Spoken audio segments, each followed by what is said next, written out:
What's the worst episode that you've done where you look back and this person's in the worst financial position?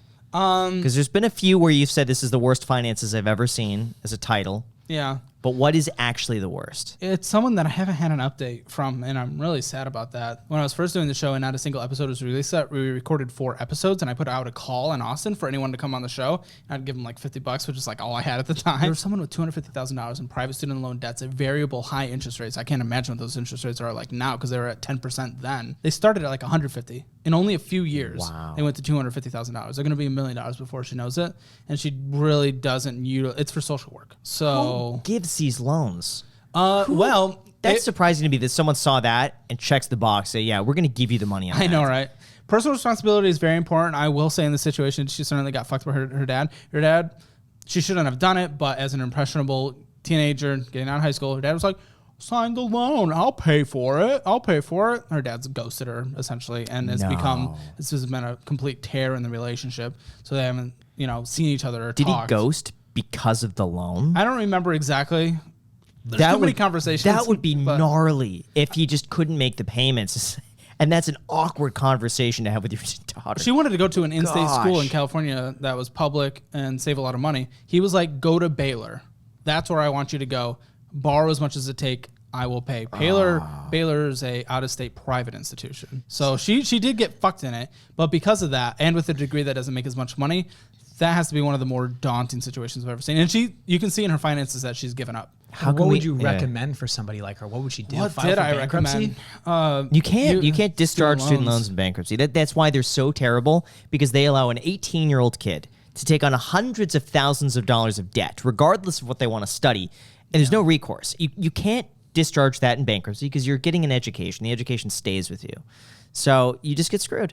Yeah. There's no way around it. It's terrible. And the fact that people sign off on that when they could buy a house with it, I did. And at least they could claim the house back. But no, that's why there's student loans. There's no recourse on that. Another conversation that needs to happen, as a guy who has lots of music friends, I studied in school music. I loved my school music. They excelled at quite a few things like jazz and music therapy and stuff like that. I loved the experience. Not every single college in the United States needs to offer a music degree or an arts degree. These are industries that the small minority make it, right? And that's okay. And I think anyone should pursue it with that expectation of knowing it's going to be hard, and they can totally do that. But when a college of 10,000 people in the middle of Iowa or whatever is offering these degrees that have training that are lackluster compared to other institutions and are setting their students up for failure, it's irresponsible that institution to even offer that degree in the first place. But I get it, because the college wants the money. You got the professors, they're on payroll, they're getting tenure. You got the college, you got all the executives. Administrators. Yeah, administrators that take up a massive percentage of payroll for colleges. So I think it's irresponsible for that every single institution in the United States, regardless of them, and we have 1 billion of them, needs to offer every degree, even if that education for that degree at that institution is not going to be as good as it could be somewhere else. How do we get that girl back on the podcast? I don't think she wants to. Again, she wasn't from the audience. I cut out a lot of things that she wanted me to cut out, including even after the fact. Can you gift her something towards the student loans in exchange for coming on? I think I even gave her a big chunk of money after the fact, because I was like, hey, you were one of the first people on the episode. I know you weren't thrilled with the experience, which, by the way, we sent out a survey to all the past guests this year, and we got an average 4 out of 5 in terms of the experience. The only thing that people don't like is that we rush a lot, they feel. But either way, she's one of the first guests. Yeah.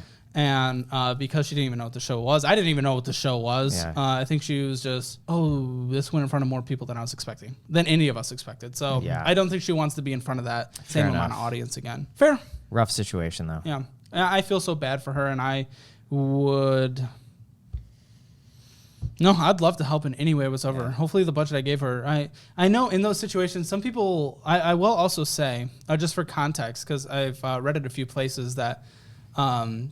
I was nicer in those earlier episodes in her situation and stuff like that, and that I'm not me or anything like that when I get like intense and stuff like that. No, I'm like actually allowing my personality to come through now. When I was first getting started, I had no idea what a YouTube video took. I was trying to level back, don't want to put off things, especially while I have another job. I don't want to come across as rude. So I was just, a lot more things were just tame and just chill, including her episode. But now I'm literally just me. I just try to be the most open, honest person I can be at all times. But now people know what to expect. Yeah. And so if they're signing up, though, they know that you're probably going to yell at them.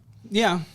And, it also depends on the people's situation. Yeah. We had a dude, unfortunately, experiencing homelessness on recently. I don't think the voice was raised once in that episode. And I gifted him what he needed to, his first 2 months of rent. I gifted him a refrigerator for his current situation so he didn't have to eat out all the time.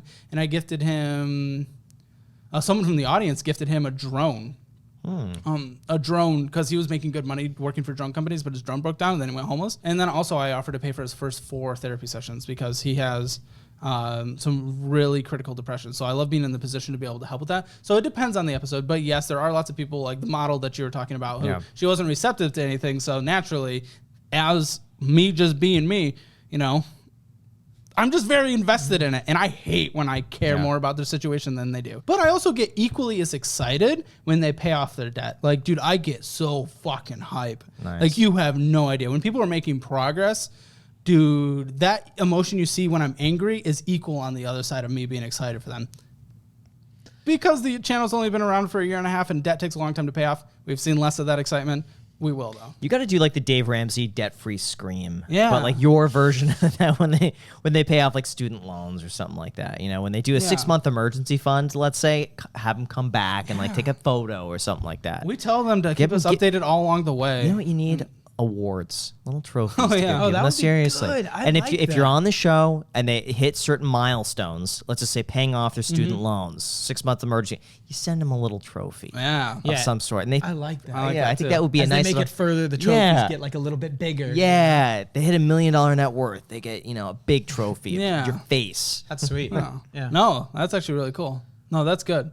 That's good. We get updates all the time from people, and people are doing well. But again, a lot of these debt situations, if you watch the videos, they're like multi-year payoffs, so we won't see the end solution for a while. So this guy that was homeless for a little bit, have you had any updates with him after giving him the money and the refrigerator and the drone? Hasn't updated us in a few weeks, so we leave it up to them to reach out to us when they need help and when they want. But we tell them to you're not going to ignore it. You're not going to annoy us. Reach out to us as much as you can. Pester us for questions. Let us help. Everything like that. But we also don't want to pester them and everything like, oh, how are you doing? How you doing? Are you bad this week? Are you bad this week? So I know he had a lot of clinical stuff, so I definitely don't want to pester him, but I very much want to hear from him.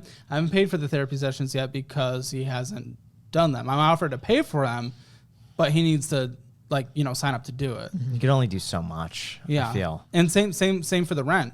Like, I want him to rent or put down a security deposit, whatever it was. Like, I was going to cover 2 months rent, I think, or a security deposit plus 1 month rent. He has to go take the action to get the place, though. And I'm fully willing and excited to do it when he does it.